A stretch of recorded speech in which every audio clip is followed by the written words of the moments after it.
you guys, it's Amanda with Healthy House on the block, and I'm here with another weekly video and tip on creating an indoor space that really supports your health and wellness.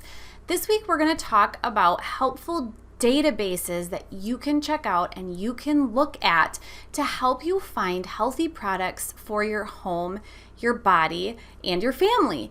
And this was something that really helped me in the beginning to do my own research and understand what I needed to be looking for while I was out in a store or when I was just looking online.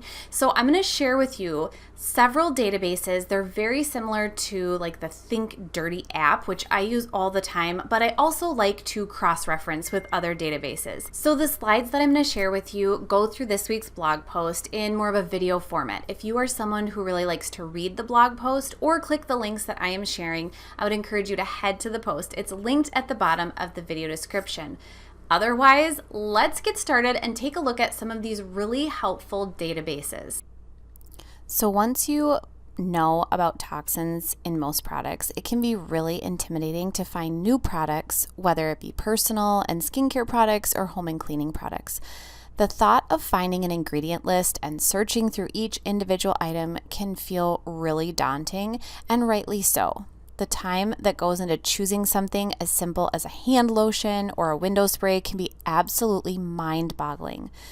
Helpful solutions like the Think Dirty app and Skin Deep database can contradict each other in the search for non-toxic home items and beauty products. I think the biggest piece of advice that I can offer when it comes to looking up non-toxic products and items is to cross-reference and look for brand transparency. Products change over time, and it doesn't even hurt to do a double check of what you've been using even now and then.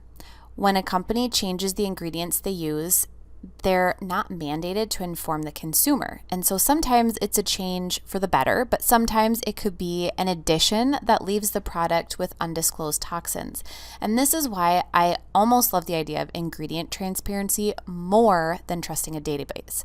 But I think that both options are really helpful and serve a purpose when you're out doing your research. So there's a few nuances that are helpful when you go to look up products in either the Think Dirty app or the Skin Deep database that can be critical in finding the information you need. So I am all about teaching how to do something rather than just giving you a list of non-toxic products you can trust. If you know how to look up items and look up products in a non-toxic database, you'll be able to decipher what's healthy or not each time you go and make a purchase. So I have been using databases and apps that help me find non-toxic products for a long time. Before there were even that many products within these databases, I was using them. There are a few reasons why I still go back to these apps and databases even now. Manufacturers and brands change their formulas and products on a regular basis, and this doesn't always mean something negative, but it's something that we as consumers need to pay attention to. Ingredients might change in a product due to new manufacturers, the availability, reducing costs, or trying to improve the product. So if you notice in a database like the EWG, Skin Deep, or cleaning database, they often reference a year of a product, which is really important to know. Gifted skincare and beauty products have been growing rapidly at our house with my oldest daughter entering her tween years. And I'm very open with my kids about why we don't use some products and why we're very particular about the things we bring into the house or put on our skin.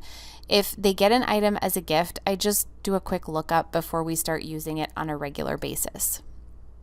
So this hasn't happened to me in a while, but sometimes I have to overhaul a stash. It's kind of a one and done activity, but every now and then I'll find some hidden product stash that I need to go through again. So whether it's cleaning products, nail polish, makeup, or like an old stash of sunscreens, which should probably be thrown out anyways, I often use these databases to check what's currently in my collection.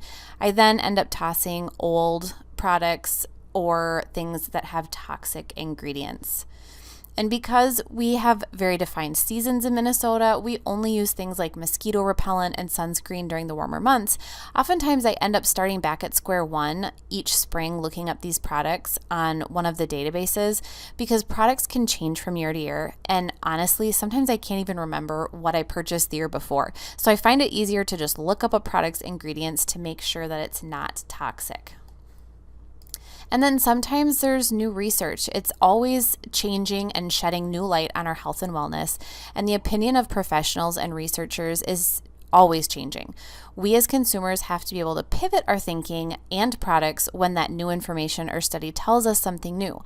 I think it's important to mention that just one study doesn't usually have me switching products, but when an ingredient has just finished a study that is for a really long time period, or there are several studies that came out and have just been released, then I tend to reassess what I've been doing. So greenwashing is happening all over the place. Basically, it's packaging and claims of low toxin products that aren't really 100% true because the words being used are not regulated in any way. Products that claim organic without the USDA organic certification may not be completely organic. Organic may apply to part of the product or a single ingredient, not the product as a whole. So without any sort of third-party certification, you really need to be careful about the words on packaging and products. This is a list of some of the big words that you really want to watch out for on products. They usually show up on products that are absolutely making the right claim too. The trick is to find a product that is certified by a third party, not just claiming to be non-toxic on their own. So let's talk about third-party certifications. I have a few that I go back to quite regularly. USDA Organic, in terms of beauty and cleaning, means that the product must be at least 95% organic ingredients. They have a few different sub-certifications as well, including 100% organic, which is 100% organic ingredients. They have organic, which is 95% organic, and made with organic ingredients, which is 70% organic. EWG Verified has the most strict criteria for safety in products. EWG Verified means that the product scores a 1 or a 2 in the Skin Deep database. All ingredients must be disclosed to earn this verification, including fragrance. Ingredients and supply chain are examined with the Made Safe certification to ensure that not only is the product safe for use, but also for our world. They look at more than just the individual ingredients, and they look at how ingredients together accumulate in our world and body before being detoxified. The Natural Products Association, specifically for personal care products, requires there are at least 95% or more ingredients that are natural in origin. The natural ingredients may not be significantly altered through any processing, and no ingredients may be suspected of health risks to humans. So I truly use databases like the Think Dirty app and EWG as a starting off point for myself. I think it's a great place to begin to research an item. Of course, it depends on the type of item that you want to purchase as well. If I'm looking for a new hand soap, I generally don't have to research too long because there's just fewer ingredients. On the other hand, looking for a great cleaner has taken me some time to find as I tried out several and they just have more ingredients altogether. So usually I start with finding a product on the Think Dirty app, and from there I look up the same ingredients on the EWG database. If there's iffy ingredients or a contradiction on an ingredient rating, I usually look that specific ingredient up on the Made Safe website or another site that talks about specific ingredients. So sometimes the reason a toxin is listed is due to the way it could potentially be used, or it's based on how it reacts with another ingredient that may make it harmful. It's kind of like the idea that too much of even a good thing can negatively affect our bodies. So even organic ingredients have potential to disrupt hormones and increase skin sensitivity to the sun. So this is exactly why I cross-reference and then check ingredients when I see a yellow flag or there seems to be an inconsistency. Each database has its own set of requirements to give a product a high rating, and I think it's dangerous territory to blindly trust one set of requirements without looking into why it was given that high rating. So some of my favorite databases that you can check yourself. The Think Dirty app is one of the most extensive databases, and they really do a great job with keeping up on new products coming onto the market. They look specifically at cancer-causing issues, developmental toxicity, reproductive toxicity, allergens, and the immune system. All products are evaluated by a chemistry team and an advisory board, all who have extensive experience in their relevant fields.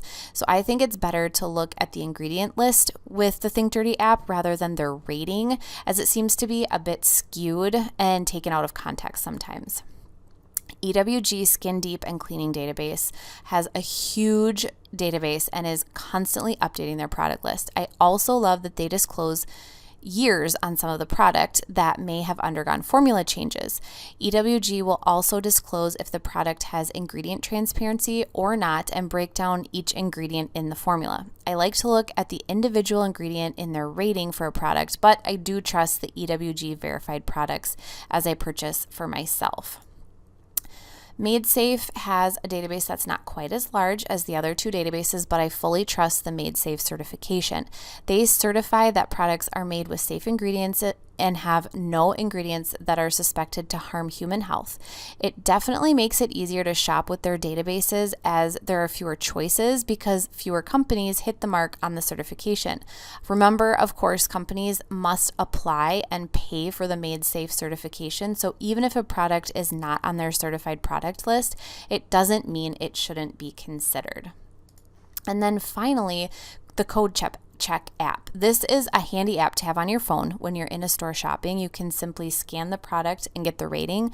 This app is an excellent starting off point, but I like to cross-reference it with the Think Dirty app or the EWG Skin Deep app on my phone, as they break down ingredients a little bit differently and it's not quite as clear in this app. But I do also love this one for food products if you need to look things up when you're at the grocery store.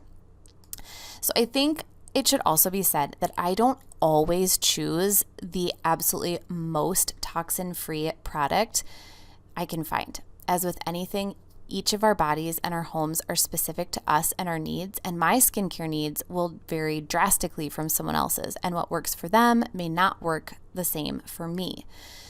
And so often I'll start with trying to find a totally toxin-free option, and if it doesn't work, I'll just allow myself to use a product that is less toxic in the end.